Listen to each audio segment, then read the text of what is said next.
जरा सोचिए, America, Germany और यूके जैसे दुनिया के सबसे ताकतवर देशों ने एक खास न्यूक्लियर तकनीक को हासिल करने के लिए अपने खजाने खोल दिए, और अंत में उन्हें क्या मिला? बिल्कुल कुछ नहीं। हम यहाँ छोटे मोटे अमाउंट की बात नहीं कर रहे हैं। अमेरिका ने $5 बिलियन, जर्मनी ने $6 बिलियन और यूके ने $8 बिलियन इस प्रोजेक्ट में लगा दिए, लेकिन सफलता किसी के हाथ नहीं लगी।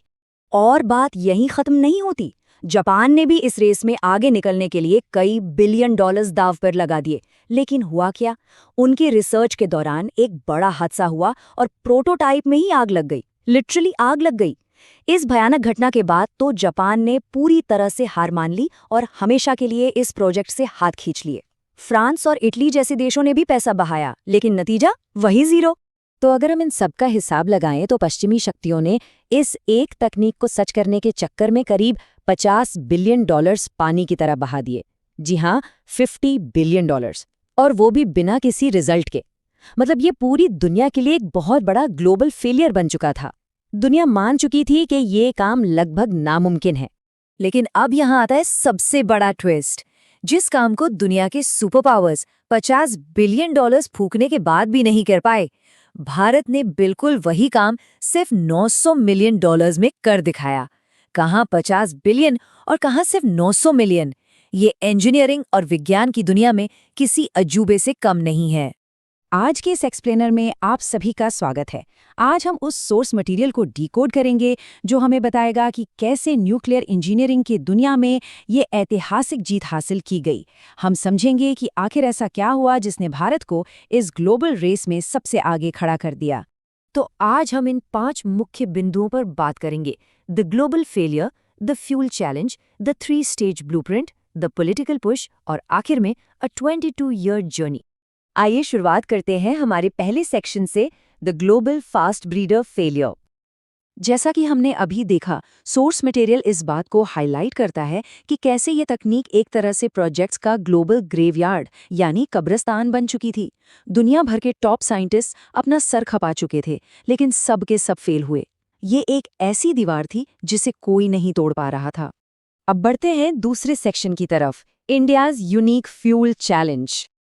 अब देखिए, भारत के लिए ये जीत इतनी बड़ी क्यों है, इसे समझने के लिए हमें उस सबसे बड़ी रुकावट को समझना होगा जो हमारे सामने थी। स्टैंडर्ड न्यूक्लियर रिएक्शन के लिए आपको चाहिए होता है यूरेनियम 235, लेकिन सोर्स टेक्स्ट एकदम साफ करता है कि भारत के पास यूरेनियम 235 था ही नहीं। हमारे पास जो भर भर के मौजूद था वो था यूरेनियम 238 और थोरियम। तो यहाँ एक बहुत ही दिलचस्प सवाल खड़ा हो जाता है। जब आपके पास मेन फ्यूल यानी यूरेनियम 235 है ही नहीं, तो आप न्यूक्लियर एनर्जी बनाएंगे कैसे? ये एक ऐसी पहेली थी जिसका जवाब खोजना हमारी आगे की ऊर्जा ज़रूरतों के लिए बहुत ही ज़्यादा क्रूशल था। और यहीं से एंट्री होती है हमारे तीसरे सेक्शन की, द 3 स्टेज ब्लूप्रिंट। इस पहेली का जवाब एनालिसिस के मुताबिक छुपा था एक 50 साल पुराने थियोरेटिकल मॉडल में। ये मॉडल महान वैज्ञानिक डॉक्टर होमी भाभा ने सिर्फ कागज पर ड्राफ्ट किया था। ये लिटरली बस एक थ्योरी थी, लेकिन इसी कागज के टुकड़े में हमारे न्यूक्लियर भविष्य की चाबी छिपी थी। ये 3 स्टेप का जो वर्क अराउंड था ना, वो सच में जीनियस था। आइए इसे आसान भाषा में समझते हैं। स्टेप 1, नेचुरल यूरेनियम 238 को हेवी वाटर रिएक्टर में जलाओ, जिससे मिलेगा प्लूटोनियम। स्टेप 2, अब इस प्लूटोनियम को एक फास्ट ब्रीडर रिएक्टर में डालो ताकि थोरियम कन्वर्ट हो जाए यूरेनियम 233 में। मज़े की बात यह है कि ये प्रोसेस और भी ज़्यादा प्लूटोनियम बनाता है। और आखिर में स्टेप 3, थोरियम को जलाकर बिजली पैदा करो। मतलब समझ रहे हैं, आप ईंधन जला रहे हैं और बदले में आपको और ज़्यादा ईंधन मिल रहा है। लेकिन इस पूरे प्रोसेस में एक बहुत बड़ा पेंच था, स्टेप 2 यानी फास्ट ब्रीडर रिएक्टर। यही वो बीच का फेज है जो सबसे मुश्किल था। यही वो पॉइंट है जहां दुनिया की सारी सुपर पावर्स आकर अटक गईं और अपने अरबों डॉलर्स गंवा बैठीं। इस स्टेज को पार करना सच में एक बहुत बड़ा सरदर्द था। और अब आते हैं चौथे सेक्शन पर, द पॉलिटिकल पुश। आखिर इस साइंस को सपोर्ट कैसे मिला? सोर्स के अनुसार दशकों से धूल खा रहे इस 50 साल पुराने प्लान को वापस जिंदा करने का श्रेय जाता है 2003-2004 के दौरान अटल बिहारी वाजपेयी को। उनका मानना था कि एनर्जी के मामले में हमें आत्मनिर्भर होना ही पड़ेगा, और इसी सोच ने इस रुके हुए प्रोजेक्ट में एक नई जान फूंक दी। तो इसी विजन के साथ साल 2004 में इस एटॉमिक रिसर्च को हकीकत में बदलने के लिए करीब $490 मिलियन का बजट पास किया गया। ये वो पहला बड़ा कदम था जिससे इस ऐतिहासिक सफलता की नींव रखी गई। अगर हम टाइमलाइन को देखें तो 50 साल पहले होमी भाभा ने ये प्लान बनाया, फिर अचानक उनकी मौत हो गई और इस प्रोजेक्ट ने अपना पॉलिटिकल सपोर्ट खो दिया। सालों तक ये ठंडे बस्ते में पड़ा रहा और फिर 2003-2004 में इसे वो फंडिंग और सपोर्ट मिला जिसकी इसे जरूरत थी। अब चलते हैं हमारे आखिरी सेक्शन की तरफ, अ 22-year जर्नी।